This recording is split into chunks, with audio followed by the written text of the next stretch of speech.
लहू वतन के शहीदों का रंग लाया है, लहू वतन के शहीदों का रंग लाया है, उछल रहा है ज़माने में नामे आज़ादी। नहमदु व नुसल्ली अला रसूलिल करीम, अम्मा बाद।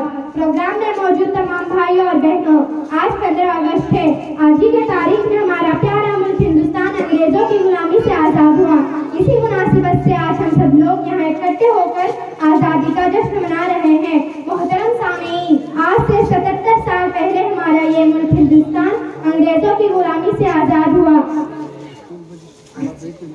और हमारे बड़े बुजुर्ग सब अंग्रेजों की गुलामी में जिंदगी बसर करते थे। मुल्क हमारा था लेकिन हुकूमत उनकी थी, जमीन हमारी थी, जमींदार अंग्रेज थे। हम अपने ही मुल्क और अपनी ही जमीन में उनके मजदूर थे।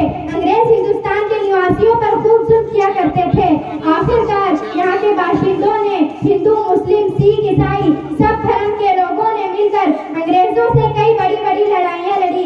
कभी शामली का मैदान में, कभी मुरादाबाद में, तो कभी अमृतसर में। दोस्तों और बुजुर्गों, एक दिन ऐसा आया कि हिंदुस्तानियों की जीत हुई और अंग्रेजों को इस मुल्क से भागना पड़ा। इसके बाद से हर साल पूरे देश में 15 अगस्त को आज़ादी का जश्न मनाया जाता है और भारत का तिरंगा झंडा लहराया जाता है। मैं अपनी बात इस शेर के साथ खत्म करना चाहती हूँ। मैं बुलबुल हूँ इसकी, ये मेरा चमन है। मैं बुलबुल हूँ इसकी, ये मेरा चमन है। मुझे सबसे प्यारा मेरा वतन है।